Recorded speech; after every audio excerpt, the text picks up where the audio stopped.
C'est que là connaître le secret du chani. C'est que là le secret du santé. C'est que là on va alléluia. Amen. Le secret de la cinquième dimension. C'est que là mon sang a mis dans le secret de la cinquième dimension. C'est que là mon sang a monté. C'est le plan de la rédemption. Et ça mon le chico. Était dans les choses. Nous je vais dans la carte bilembo. Comment si j'avais le vent, je peux s'envoler. C'est pourquoi Jean, quand on a dit, seule ces choses. Il y a pas de caché. Ce n'est pas son temps.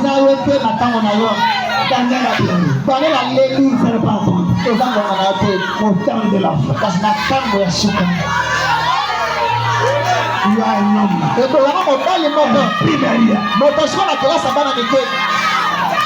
Analasa, la boca ya Alasa, à cette montagne. Na ngomba bola ya Moïse, au coucher du soleil. Ma bola ya Moïse, les rochers se déchirent. Ma bande de pasuka, on a de l'enfer maintenant. Papa, je vais te donner un peu de loi. Non, papa, tu veux continuer. Père, mon toute la parole, ça y est, le magnos qui a été caché au cours des ans. Oh, la délivrance, ma bombe là, on va se révéler.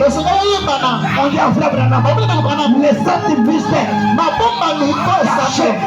Dès avant la formation du monde, serait révélé dans la question de l'enfant. J'ai caché à Paul, j'ai caché à Irénée. C'est pourquoi là, des frères, là, je te lève. Là, de la symbole. Alléluia.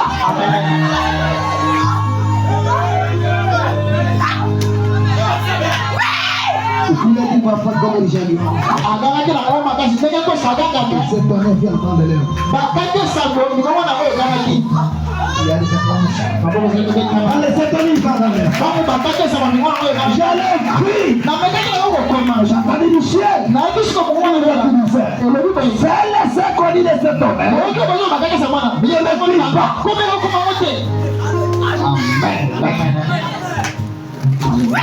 Amen.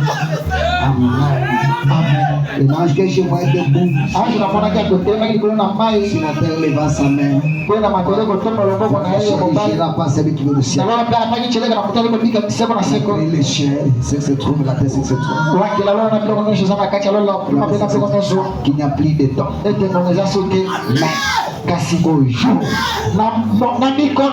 de la voix, septième quand il sonnera le tambour, le mystère de Dieu s'accomplirait pour l'annoncer. C'est ce fait le prophète. Et l'ange terrestre, c'est William, l'ange puissant, c'est Christ. Tu poses un pied sur la terre, un pied sur la mer. La mer c'est le peuple, la terre c'est l'Amérique.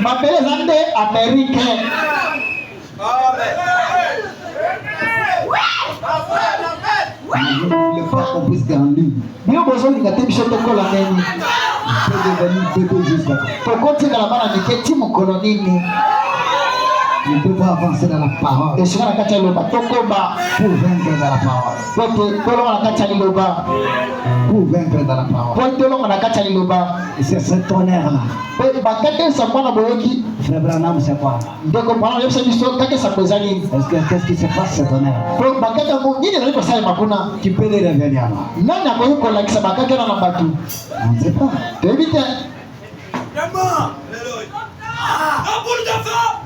On est venu le dimanche, j'entre dans les mystères. On ne peut pas venir le semaine. On entre dans les mystères.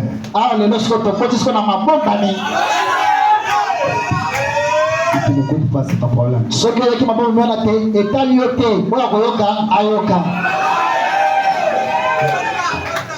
Exposé page 317.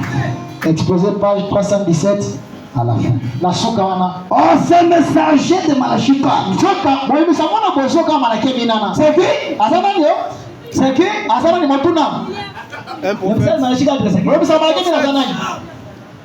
Mais c'est qui Abraham? Ah. Vous êtes comment? Vous êtes on s'est mis ça dans la chica. Et d'Apocalypse 10 va faire deux choses. Premièrement, selon Malachikat, il ramènera le cœur des enfants à leur père. Deuxièmement, il révélera le mystère de ce tonnerre d'Apocalypse 10 qui sont les 7 révélations contenues dans les 7 choses. Et les 7 tonnerres sont cachés dans les choses. Quand les choses sont brisées, les tonnerres sont révélés. Alléluia. Amen. Était contenu dans le sceau. Mais les choses sont brisées. Qu'est-ce que toi tu parles de toi? Mais c'est révélé. C'est révélé. Question-réponse du 30 août 1959. Et c'est le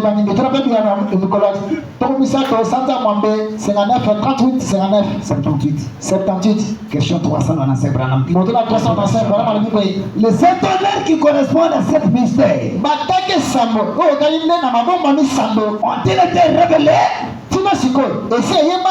Il était révélé dans les chambres. Mais sans que jusqu'ici nous soit encore connus comme étant des tonnerres, ils ont été révélés dans les chambres. Non, ils ont été révélés dans les chambres. On répond non.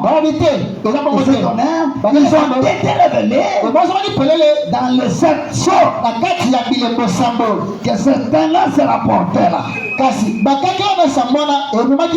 C'est tonnerre qui ont fait entendre leur voix. Personne n'arrive à comprendre ça. Voyez-vous? Mais le 7e ange, au jour où il n'assurera la trompette, les 7 mystères, les 7 tonnerres seront révélés. Le 7e ange est le messager. Le 7e âge de l'église. Et c'est ce tonnerre-là qui donne la foi à l'épouse pour aller à l'enlèvement. Isaac est descendu. Personne n'a montré à Rebecca son mari. C'est Rebecca elle-même. Isaac venait à la rencontre. Et c'est un mystère. Isaac ne connaissait pas. Qu'aujourd'hui, mon épouse est venue. Il n'y avait pas de téléphone. C'était la révélation. Isaac a quitté la maison du père. Isaac a venu au choix de son père. Alléluia. C'était dans le soir. Accompli ça, sa carrière. Et Rebecca venant. Voilà le visage. Voilà le visage. Parce que la femme n'a pas la tête.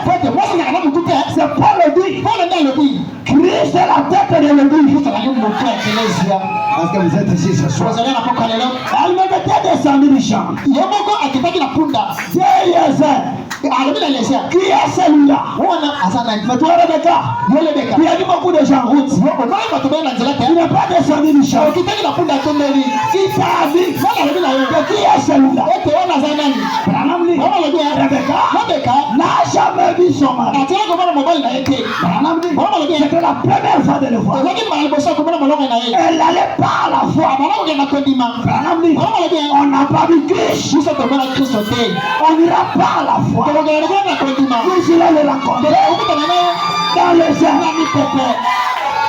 Alléluia. C'est un tonnerre. C'est un coup de foudre.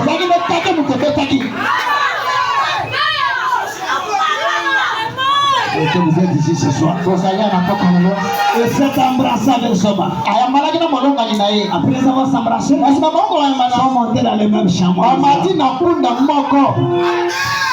pour aller à la maison d'Abraham.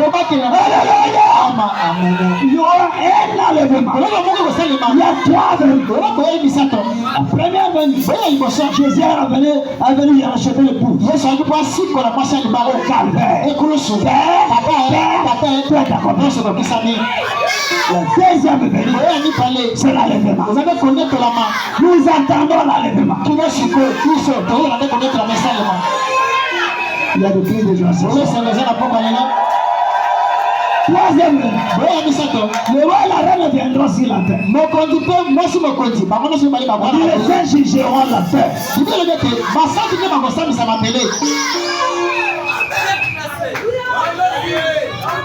On dit que Jésus est déjà venu. Par la loi, c'est faux. La loi, c'est l'apparition. Jusqu'à présent, Dieu ne fait qu'apparaître. Mais la venue, c'est la promesse. Prépare ton cœur pour que tu sois allé. Pour que tu sois toi avec la haine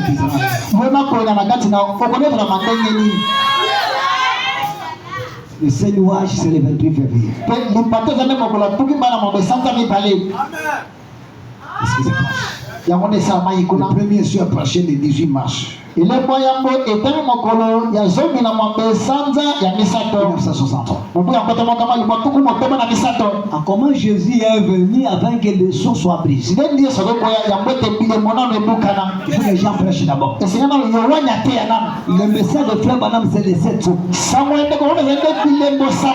a le plan de la rédemption. Tout le secret de l'épouse. Alléluia. Les mystères sont dans les jours. Mais Branham n'a pas prêché les jours.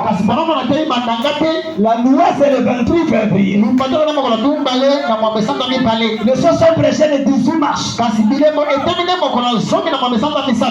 Quel est ce Jésus qui est en désordre? Qui est venu avant qu'on prêche son message.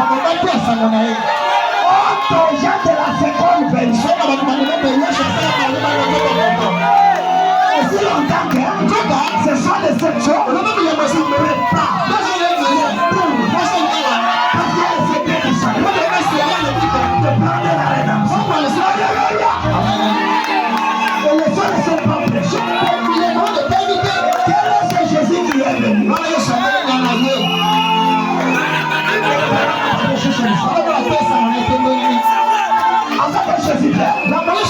Jean doit d'abord prêcher. Et Jean l'a présenté. Voici la donne de Dieu. Tu as été prêcher du monde.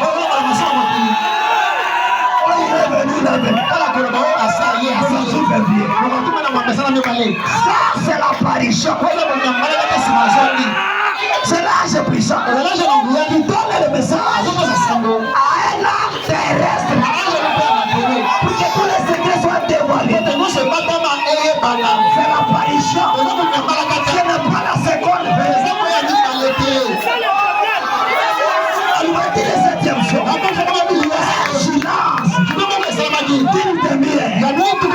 C'est quoi le silence? C'est la venue de Jésus. Personne ne connaît pas le jour. Ni la date, ni l'heure. Même Jésus ne connaissait pas. Parce qu'il était à la médiation. Alléluia. Il n'a pas récupéré le trône. Il est dans son père. Comment tu peux dire que Jésus est venu?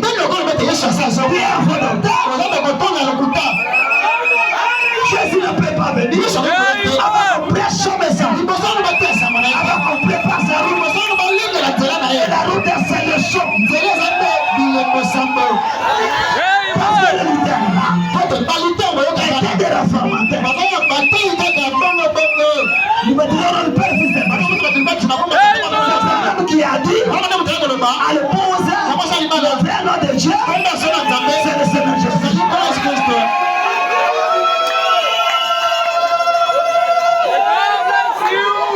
Pourquoi tomber déjà?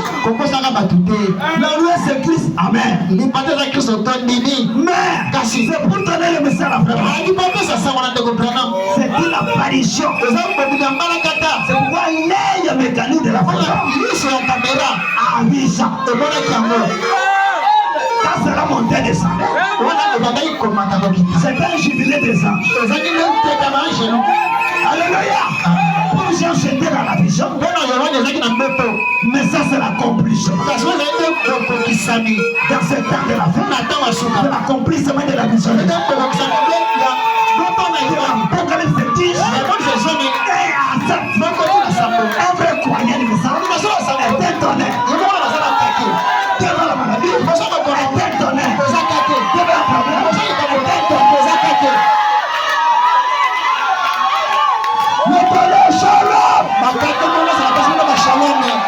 Plus c'est le plus de joie.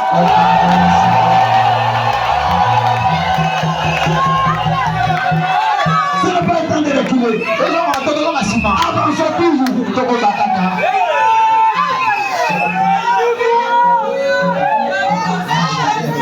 Oh, mateko bomoni, Yesu asikoya. Teko bai. C'est Jésus bienvenu. Yesu amoya ndenge ya ye. Et le sang de parole n'a pas fini à faire. Samuel Brown na basisi ote yango. C'est le fait que pour pas le plus. Samuel collègue la masa libala. Les assemblées chrétiennes de domination. Batalu bongi se ngata mangomba. Adore un Dieu dominé, je prie. Baya ko na nzambe amazima mikose. En pantalon. Nzambe bazo sambela na mapantalon. Enseigné. Bazo sambela na masenye. Les ennemis. Mabele. Un Jésus mélangé. Yesu ko basana na mosusu. Pour passer qui sont dans la politique. Batenge ibana na politique. Qui sont dans le terrain de votre foi. Sont des faux, ouais.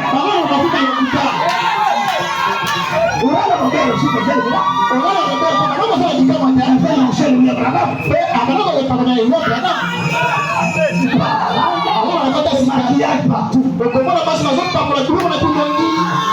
Ils n'ont pas la vraie parole. Il va un messager. C'est la parole, c'est tout. Il faut révéler le mystère. À toi, ma soeur. À toi, mon frère. Alléluia. Si j'avais le fait, je peux te donner.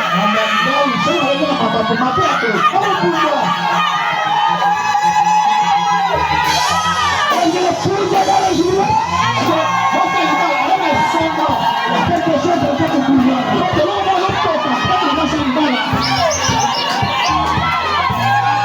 Il y a le plus de gens.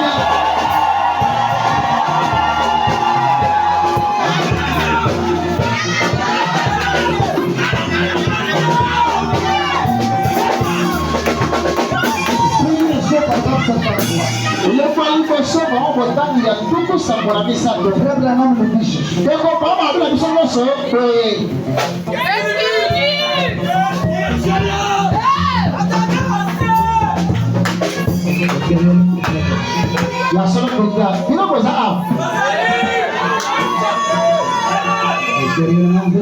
la seule chose,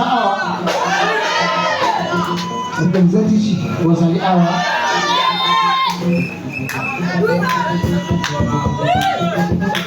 Vous êtes ici. Vous allez à solo.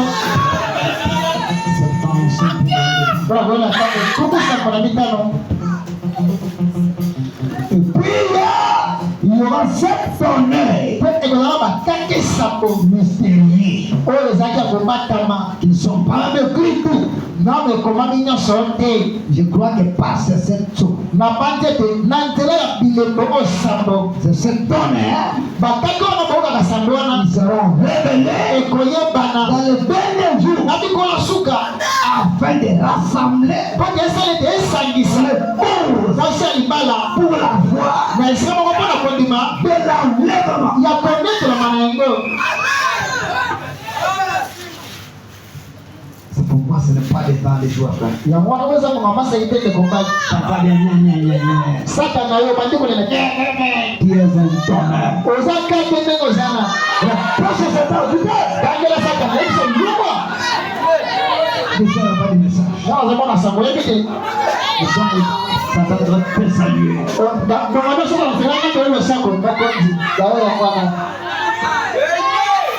La fille du roi Shalom. C'est le roi Shalom. Tout le monde s'abaisse devant lui. Il est le roi des rois. Il est le roi de... Tout le monde s'abaisse devant lui.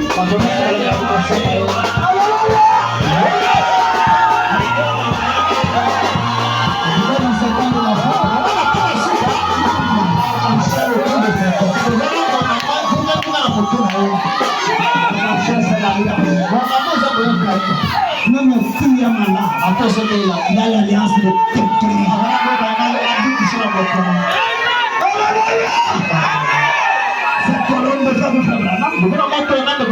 c'est l'alliance des enfants du Messie.